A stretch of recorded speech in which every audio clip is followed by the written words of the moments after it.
विद्यार्थी मित्रांनो, सह्याद्री ट्युटोरियल्स मध्ये तुमचं स्वागत आहे. आपण वायवा सिरीज मध्ये असे प्रश्न घेतोय की जिथं मुलांची अॅक्युरेसी खूप कमी आहे. म्हणजे जास्तीत जास्त मुलं हे करतच नाहीत क्वेश्चन. मग असे क्वेश्चन्स होतायत. विचार करा एवढं आपण घेतोय, एवढंच तुम्ही करताय, मग मनात भीती कशाला ठेवताय रे बाळांनो? रिझल्ट चांगला लागणारच आहे. तुम्ही एवढं करा, फक्त स्वतःच्या इम्प्रुव्हमेंटकडे लक्ष द्या. बाकीच्या मुलांचा अभ्यास कसा चाललाय? खूप जोरात चाललाय, माझं कमी पडलंय, असं कंपॅरिझन कधी करू नका, लक्षात घ्या. आणि पालकांचा तणाव मनात घेऊ नका. आम्ही ॲज अ पालक म्हणून बोलतोय, पॅरेंट्स म्हणून, की तुमचं यशच बघायचंय आम्हाला. याचा अर्थ तुमचे प्रयत्न दिसतायत ना आम्हाला. मग तुम्ही प्रयत्न करून जेवढे स्कोर आणाल, तो नक्की चांगलाच असणार आहे आणि आम्हाला तो मान्य आहे. ओके, मग सुरुवात करूया. सुरुवात करायची आहे आपल्याला एनर्जी आणि स्पॉन्टेनिटी.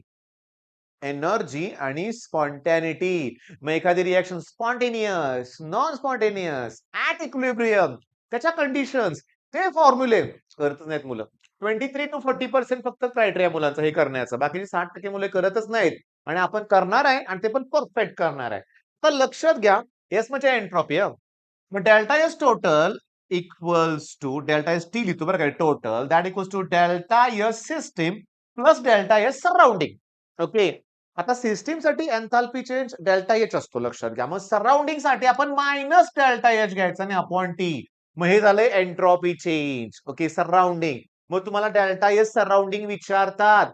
मग डेल्टा एच आणि टी ची व्हॅल्यू, या दोन व्हॅल्यू दिलेल्या असतात आणि डेल्टा एच सराउंडिंग विचारतात. किती सोपं आहे. पण सगळ्यात महत्वाचं, तुमचं जे क्यू असतो ना, तोच डेल्टा एच ची व्हॅल्यू असते. Delta U equals to Q plus W, first law of thermodynamics. मग हीट जर ऍब्सॉर्ब केली असेल तर क्यू पॉझिटिव्ह येईल, म्हणजे डेल्टा एच पॉझिटिव्ह. पण हीट जर रिलीज झाली तर डेल्टा एच निगेटिव्ह होणार आहे. क्यू निगेटिव्ह असतं, लक्षात घ्या. त्याला प्रत्येकाला आपण टी ने मल्टिप्लाय करूया. म्हणजे टी इंटू डेल्टा एस टोटलच लिहा बरं का रे बाळांनो. That equals to T into delta S minus delta H. Okay, मग प्रत्येकाला टी ने मल्टिप्लाय केलंय बाळांनो. ओके, आता काय करूया, प्रत्येकाचं साईन चेंज करूया. एक काम करूया, साईन नको, हे इकडे आणूया. प्लस होईल ना मायनस, हे जर मायनस होईल, लक्षात घ्या. आणि हे इकडे जातील minus T into delta S total. बाळांनो, फॉर्म्युला मिळालाय आपल्याला. हे जे एल एच एस आहे ना, म्हणजे चेंज इन गिब्स एनर्जी आहे. मग change in Gibbs energy formula काय असतो? Delta H minus T delta S. फॉर्म्युले लक्षात ठेवा. आणि जर डेल्टा जी निगेटिव्ह असेल तर रिएक्शन स्पॉन्टेनियस. ओके, ही व्हॅल्यू डेल्टा जी ची आहे. आता डेल्टा जी जर निगेटिव्ह असेल तर त्या मायनसला मायनस कॅन्सल होतील. याचा अर्थ डेल्टा एस टोटल पॉझिटिव्ह पाहिजे. या दोन कंडिशन आहेत स्पॉन्टेनियस साठी. होय, आणि याच्यावरतीच आजचे सगळे प्रश्न आहेत, म्हटलं तरी काही हरकत नाहीये. लक्षात घ्या बाळांनो. आता ज्या स्टेप तुम्हाला बोललो त्याच इथं केल्यात, की डेल्टा एस सराउंडिंग म्हणजे minus delta H upon T. प्रत्येकाला टी ने मल्टिप्लाय केले, लक्षात घ्या. आणि इथं त्यांची प्रिंटिंग मिस्टेक आहे. इथे त्यांची मोठी प्रिंटिंग मिस्टेक आहे. इथं मायनस साईन घ्यायला पाहिजे होतं. कारण ही डेल्टा जी ची व्हॅल्यू आहे ती आहे मायनस टी डेल्टा एस. अरे फॉर्म्युले लिहून घेतले की नाही? घ्या लिहून. व्हिडिओ पॉज करा.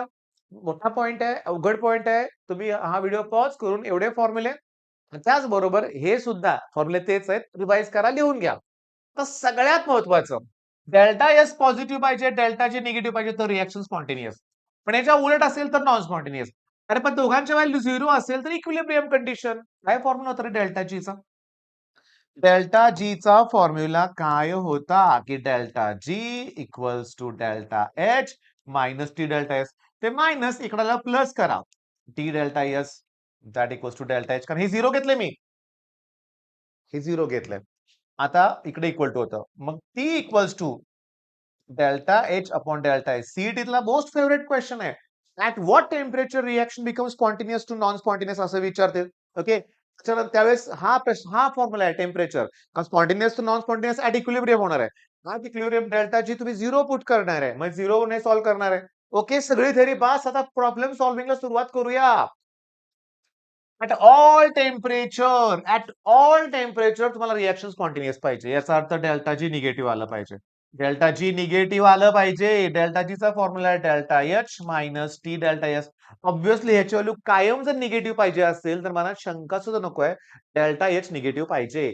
डेल्टा एच निगेटिव्ह पाहिजे. ओके, मग हा option cancel.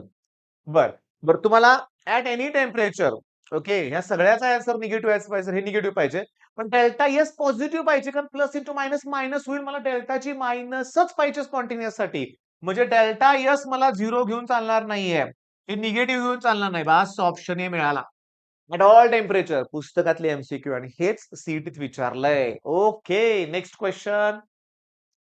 Find the temperature so that delta G 0 delta G 0 असेल तर डेल्टा एच ला फक्त डेल्टा एस न डिवाइड करा.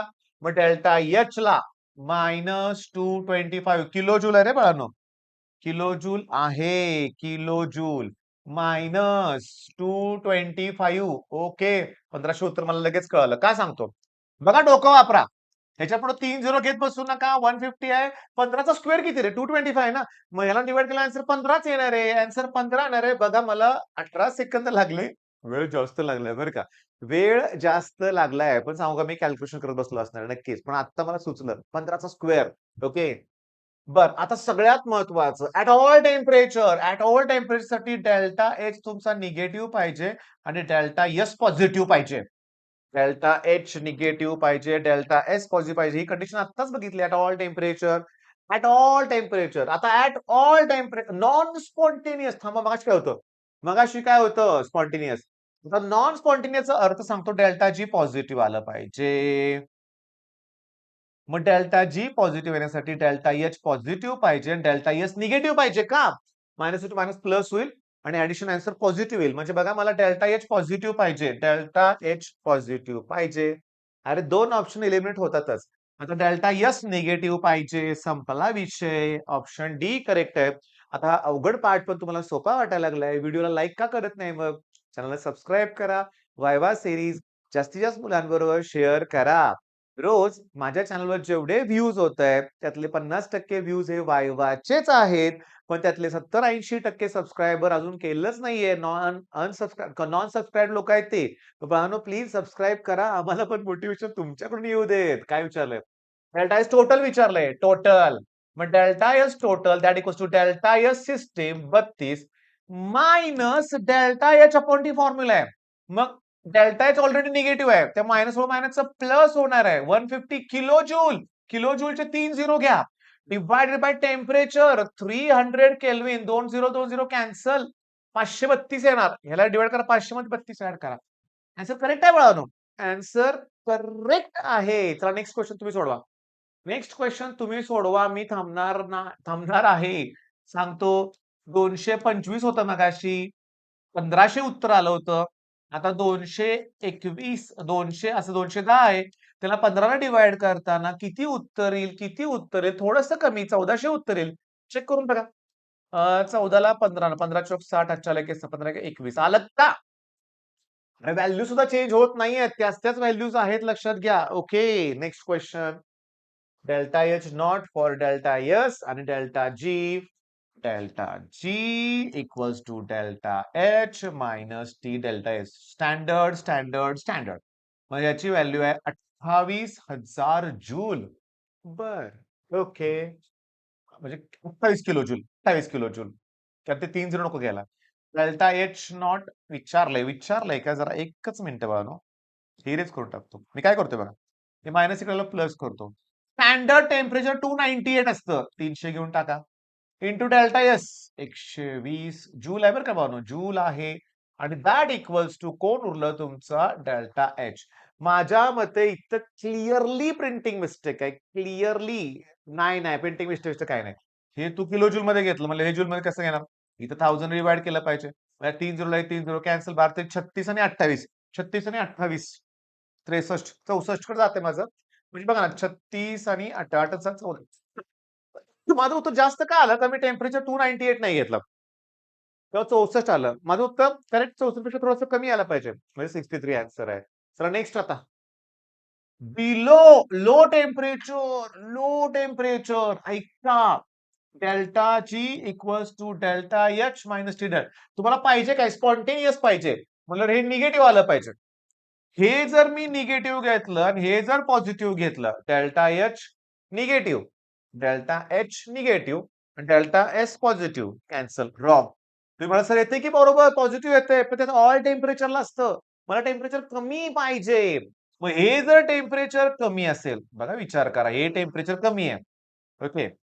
त्या केसमध्ये मी तुम्हाला सांगतो, त्या केसमध्ये हे टेम्परेचर कमी आहे. तुम्ही मायनस घ्या. मायनस, मायनस प्लस होईल. पण हे थांबा 1 मिनिट. हे निगेटिव्ह घ्यायचा थांबा 1 मिनिट मी सांगतो काय ते बघा जरा गडबड व्हायला लागली. स्पॉन्टेनियस पाहिजे मला. कशी पाहिजे मला सांगा? स्पॉन्टेनियस. या केसमध्ये मला जरा कन्फ्युजन वाटतंय बरं का. लक्षात घ्या बघा. लो टेम्परेचर आहे. टेम्परेचर कमी आहे. तुम्ही हे पॉझिटिव्ह घ्या चालतंय मला. म्हणजे मी हे ऑप्शन कॅन्सल करतो. निगेटिव्ह नकोय. हे तर कॅन्सल केलं. हे पण नकोय मला. निगेटिव्ह कॅन्सल करतोय. म्हणून हे ऑप्शन मॅच होतंय. पण याचा अर्थ काय? तुम्ही जर डेल्टा एच पॉझिटिव्ह घेतल्यावर आणि डेल्टा एस मात्र तुम्ही पॉझिटिव्ह घेताय. प्लस इंटू मायनस मायनस येईल. मला इथं जरा गडबड वाटते. मी तुम्हाला कॉमेंटमध्ये याचं उत्तर द्यायला लावतोय बरं का. तुम्ही जरा क्रॉस चेक करा. ओके. तुम्ही करा बाबांनो लक्षात घ्या. इथं हाय टेम्परेचर आणि लो टेम्परेचर एवढ्या 2 गोष्टी तुम्ही क्रॉस चेक करून मला आन्सर सांगा डिटेल.